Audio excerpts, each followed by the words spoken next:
Har'a jechuudha hordoftoota kiyyaa qorri ka'ibaati. Laaqana har'a biddeena waxiin hojjechuun yookaan biddeena ittoon hojjechuun hin jiru jechuudha. Mokoroonii hojjechuudha adeema. Mokoroonii akkuma argitan kana maashaallah tabaarakallaa kunoo haala kanaan hojjechuudha adeema jechuudha. Suugoon osoo hin ta'in haala akkanaan yoo biddeena illee nyaatan ni danda'ama waan ta'eef akkanatti illee fal'aana yoo nyaatan maashaallah tabaarakallaa baay'ee namatti tola. Kan maaragee qabu jechuudha. Maaragee jennaan foon seetaan jedhina. Egaa haga dhuma viidiyoo kanaatti na waliin tura laayik sheer gochuu hin dagatinaan isin jedha yeroo takka akkanatti jijjiiraa hojjechuun bareeda jedhee waan yaaduu fi natti tolallee. Assalaamu alaikum warahmatullahi wabarakaatu. Jirra jirtu hordoftoota kiyya jaallatamoo fi kabajamoo akkam jirtan fayyaa keessanii. Alaamanni isaa namni keessan dalagaa maal fakkaatu isin jaana bira bareeda alhamdulillah. Egaa mokoroonii jalqaba seensa irratti argitan san kunoo asitti wantoota na barbaachisu qopheeffadhee jira. Egaa haga dhumaatti na waliin tura walumaan hojjennee laaqana dhiyeessina jechuudha. Egaa laaqana namni biddeena waxiin baratee jira biyyatti beektanii mire. Wanni akkana gizii dalaganitti toluu dhabuu danda'a. Asitti qullubbii adii, shonkoortii, kaarotii, dinnichaa qopheeffadhee jira. Waan hundaa mokoroonicha illee argitanii jirtanii. Amma kallattiin maan garuu jeetti seennaa jechuudha hordoftoota kiyya. Shunkurtii kana quncifnee qullubbiillee quncifnee walitti dachaana. Ammallee haga dhumaatti na waliin tura. Viidiyoo kiyya immoo laayik sheer gochuu hin dagatinaa. Suuta gara viidiyootti deebi'uu fi hagas mara viidiyoo illee hojjechaa hin jiru. Yaa akka namatti suutaan gara yuutuubii deebi'uu waan barbaadeef jechuudha. Hordoftoota kiyya takka yoo dhiisan viidiyoo yuutuubii kana hojjechuu nama ceemisiisa. Bakka sa'aatillee nama walitti hin dhuftu yoo irraa badan immoo yuutuubii namaa gadi deema jechuudha. Kanaafuu amma akkana jechaa gizee malaaqana hojjedhu gizee miciree hojjedhu viidiyoo akkanaatiin isinii dhufa jechuudha. Hordoftoota kiyya eegas yoo deeme viidiyoo babbareedallee hojjechaa deemaa jechuudha. Kanaaf isin mana ho'isaa isiniin ja'a. Akkuma argitan kana shunkurtii quncifatu jira qullubbiillee quncisee walitti deebina jechuudha. Turtiin keessan hanga dhuma viidiyoo kanatti na waliin haa ta'u laayikii sheer gochuu hin dagatina. Eegasii kanneen qulqulleessineef jalaa kakkaasna. Asitti kasalli qabatutti jira. Kunoo qullubbii adii yoo quncisuunitti isinitti agarsiisne yaa'u ni hubattanii. Sammuna kana ifaan hedduu nama rakkisa adaamaa keessa nuufii keenya ganda keenya hedduu nu rakkisee jira hin bada jechuudha. Kanaaf kasalatti dalagaa jira sammuna kana. Dhugaa dubbachuuf eelee biddeena sanuu rakkadhee jiran akka kiyyatti. Taquraanii san bituuf yaada bakka dhaabuutu natti hin tolin malee ifaan ni bada jechuudha. Dafee bada sammuna kana guyyaa 2-3 fa'aa tura torbaan yeroo turu jira gizee waa gubate garuu akkanumaan bade guyyaa 2 guyyaa tokko akkas sa'aatii 24 tura jechuudha.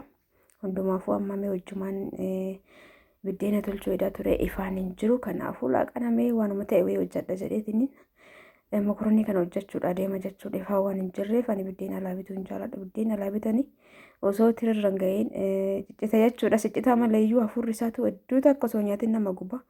Foolii addaa wayii qaba waan isaan beekanii baay'een fayyadamuun biddeena alarraa. Yoo biddeenni mana hin jiraatiin manatti uumama kana yookaan mokoroonii yookaan paastaa dalaguu na wayya jechuudha. Biddeena sana alaa bittee fayyadamurra. Akkanas ni jedha asitti shunkurtillee qullubbillee kaarotillee akkuma argitan kan edda lama faqeetti jira hordoftoota kiyyaa haala seensarra argitan saniin hojjannaa suugoon osoo hin ta'in egasii timaatimii kiyya quuncisee isallee irraa quuncisuudhaan ni ciccira jechuudha. Akka faqafaqutti osoo hin ta'in cicciruu barbaade. Akkuma argaa jirtan kanatti hidda lama yookaan firee lama hiddan jedhamu firee lama fayyadamee jira. Dhiifama sagalee irraa bayaa itti deebi'utti jira. Hordoftoota kiyya akkuma argaa jirtan kana timaatima firee lama akkuma argitan quuncisee haala kanaan fayyadamuu barbaadeeti. Egaa akkuma namni hundi akkuma itti toletti hojjetata akkuma itti toleef akkuma barbaadetti jechuudha. Viidiyoo kanatti bohaaraa laayikii sheer gochuu hin dagatinaa. Akkuma isin ittiin bohaartanii fi anaaf immoo dalagaa waan ta'eef asirratti gadhiisa malee namni martuu akkaataa fedhii isaatii fi akkaataa ittiin dalagatu akka ofiitti toletti dalagata jechuudha mana isaaniitti miti. Akkasuma akkasii miti akkasi. Egaa timaatima keenya isa tokko fallee haala kanaan wanni jenneen booda kan lammaffallee quuncisee haaluma kanaan akkuma argaa jirtan kanatti geessaa saniin booda akkana qulqulleessinee kasala keenya asiiffanna distii irra kaa'ee jira. Egaa namoota wanta amma qopheeffadhisan bakkuma takka itti godha jechuudha. Maal hojjetudha adeemaa mokoroonii hojjechuu fi shunkurtii kaarotii timaatima gizee matakka itti galchee jira. Saniin booda diqqoo si haginni bilchaatu akkanatti waliin geenne itti gadi gadaandanna jechuudha. karaalee garaagaraatiin hojjechuu dandeenya. Kaanaan hojjechuudha deemu kun kadhama qabu hojjechuu barbaada. Kanaafuu haala kanaan hin dalaguu fedhe jechuudha. Eeginni bilchaateen booda zayitii itti godhee jira. Akkuma argaa jirtan kana zayitii kiyya kunoo amma itti godheetii jira. Dura akkanumatti isaan hundaa waliin bakka takka bilcheessee jiru jechuudha. Hedduu namatti tola. Haala kanaan gizee takka akkaataa ittiin dalagnu jijjiirree dalaguu dandeenya jechuudha. Sababa ifaan hin jirre nama kana hojjechuudha deema. Asitti irdiitti godhe irdii manaa fixee jira dhugaa dubbachuuf waan gabaarraa kana ashagamu kana bituun natti hin tolu. Yeroo dhabame immoo yaa'u dirqama waan ta'eef. Akkana isiniin ja'a akkaataa qimamii garaagaraa itti qopheeffnu kashiroo qimamii yookaan mi'eessituu ittoo diimaa mi'eessituu ittoo adii yookaan allicaa mi'eessituu daabboo yookaan qimamii daabboo amma qullubbii adiitti godhee kana hunda tanaan durallee hojjedhee yuutuuba kiyyarra gadhiisee jira. Ammallee irra deebiidhaan akka haarawaatti si'aayinnaan isinii hojjedha jechuudha. Inshaallah of duratti viidiyoo babbareedaa haala babbareedaa ta'een kan isin biraan ga'u ta'a. Namoonni haga dhuma viidiyoo kanatti ilaaltan jechuudha. Inshaallah yeroo dhiyootti wanta amma jedhe kan irra deebiidhaan isin hojjedha. Namoonni mixmixaa akka itti qopheeffannu ni hojjedhu. Qimamii waxii, qimamii daabboo hojjetan kana dollee hojjedheera. Garuu haa ta'u ammallee ni hojjedha. Naafis hojiidha isinillee ittiin bohaartanii ilaaltanii akka isinitti walitti godhattanii itti fayyadamtan jechuudha. Kanaafuu laayikii gochuu hin dagatinaa jechuudha. Hordoftoota kanatti bilchaateen booda dinnichaatti godhee jira yookaan moosee. Yoo isin laayikii naa gootanii viidiyoon kee bareeda laalame haala bareedaa ta'een wantoota tokko tokko sirreeffadhee gara hojii kanaatti deebi'uudha jechuudha. Kanaafuu hundi keessanuu viidiyoo kana laayikii gochuudhaan haamilee natti horuudhaan gara viidiyootti akka seenuu na jajjabeessaa isiniin jaa hordoftoota kiyya. Akkasii kan ammootu ittumaan akka bohaartanii fi sanillee taanaan namni hundi akka fedhe mana isaatiitti gaamana ofiitiif namni hundi beekaadha. Bika beekuu rabbumaa kanaafuu namni tokko asirratti yoo ilaaltan viidiyoo tokko yoo ilaaltan ittiin bohaartanii kaduraan haala kanaan gootanii hin beekne hojjetan haala kanaan gootanii wanuma kamuu jechuudha. Malee namni waan beeku jechaa miti yuutuubarra akka gadhiifamuuf inni biraan namni yuutuubarra gadhiisu hojii waan ta'eef jechuudha. Akka carraa ta'ee yuutuubiin hojiidha hojii akkana hin jedhamne iyyuu keessattuu jechuudha. Kanaaf namni waan tokko tokko asirra gadhiisa malee namni waa hin beeku hiyyarraa ilaalee hojjetu qofaaf miti jechuudha. Isinii galaame. Egaa suuqoo keenya waliin bilcheessaniin booda immoo koronii kanatti goonaa saniin booda kana sirriitti waliin aqulaallaatanii bishaan ho'aatti qicanii dhiqqoonatti baa'ate waan ta'eef irraa hambisa. Mokoroniin an dalaguudha deemu kun ka dhiqqoo isii dhama qabu jechuudha. Haala kanaan gizee gootan ka dhama qabu yoo barbaadan hedduu mi'aa jechuudha. Allicaa ani mokoronii diimaan baay'een jaaladhu haala kanaan garuu hedduu natti tola jechuudha. Yoo suugoo allicaatiin illee dalagame akkanatti illee walitti yoo dalage hedduu natti tola. Haala kanaan sirriitti waliin geettanii jechuudha. Sanirra maal goonaa bishaan ho'aa itti qicanna.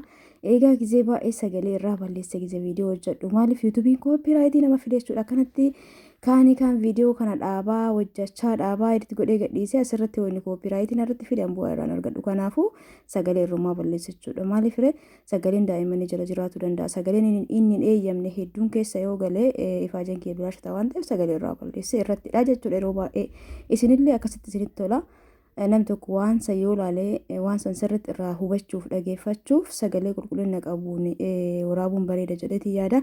Kunoo bishaan haga nu ga'u bishaan isin baay'istanii itti baay'isuu hin qabdanii anamma biyoonni bishaan dhiqqoo irra dabarseef mokorooniin didiqqoon tun daftee hin bilchaattu jechuudha. Qaaraa kanatti keessa godheera ashaboo kiyyatti godhee jira. Itti aansuun qimamii ruuzaa dhiqqishumsi itti godhaa foolii isaa hedduu jaaladha waan ta'eef ashaboon dhiqqoodhaan qatee itti dabale asitti qimamii ruuzaa yookaan kaamuun dhiqqishuma akka keessa buusee amma xumuree jira jechuudha. Hojii kiyya hordoftoota kiyya bishaan akkanatti irra ol dabarsan isin jalaa tacaa maallaqa yookaan walitti qabata yoo biraa jechuudha. Yoo mokoroonii kaan ta'e fa'a paastallee haala kanaan dalagachuu dandeessan. Garuu mokoroniin tun daftee waan hin bilchaannee fi maashaallah kunoo haala kanaan bishaan xuuxataa jira. Kunoo ani garuu akka haginni bishaan muluu keessaa fixatee jala qabatu hin eegu akkanatti fedhe waan ta'eef irraa buusa jechuudha. Egaa hordoftoota kiyya warri haga amma obsaan feetanii yuutuuba kiyya jalqabarraayyuu sabskiraayib gootanii viidiyoo waan gadhiisu mara obsaan eeggattanii ilaaltan ulfaadhaa galatoomaa isin jaaladha isin kabaja. Akkuma reef isiniin jedhee viidiyoo babbareedaa isin biraan akka ga'u ani fi kiyyaa qophiirra jira. Isin immoo kan garas dafeetiin seenu laayik sheer gochuu hin dagatinaa. Waan tokko tokko sirreeffadhee viidiyoo babbareeda viidiyoo kanatti isinii deebi'a jechuudha inshaallah. Qimamiiwwan garaagaraa namoonni barbaadan manatti wanta qophaa'u hunda mana keessa ilaallatu isiniif hin hojjedha inshaallah. Nyaanni keenya haala kanaan gaheetii jira. Qaaraa kanatti gizee keessa bilchaate hedduu natti tolaana. Kanatti gizee waan garaagaraa wajjin mokoroonii illee gisee hojjedha kanatti keessa kaa'u jaaladha ruuzallee jechuudha. Kan itti godhu caala kanatu natti tola fuurri isaa natti tola. Waaw kun agartanii mokoroonii akkana dhamma qabu haala bareedaa ta'een hojjanneetiin jirra. Kanaaf laaqanni keenya kaarraa kana ture. Ifaan waan hin jirreef baay'ee namaa nyaatuun itti hin tolle biddeena fedhan waan ta'eef namni hundumaafuu viidiyoon kiyya raawwateeti jira. Hordoftoota kiyyaa warri hagammaan waliin turtan ulfaadhaa galatooma guyyaa kairii keessanaa oola. Isinin jecha hundi keessanuu galatooma ulfaadhaa viidiyoo biraatiin inshaallah itti deebina. Hanga sitti bakkuma jirtanitti fayyaa keessanaa turaa isin jaaladha ammallee deebiidhaan baay'ee.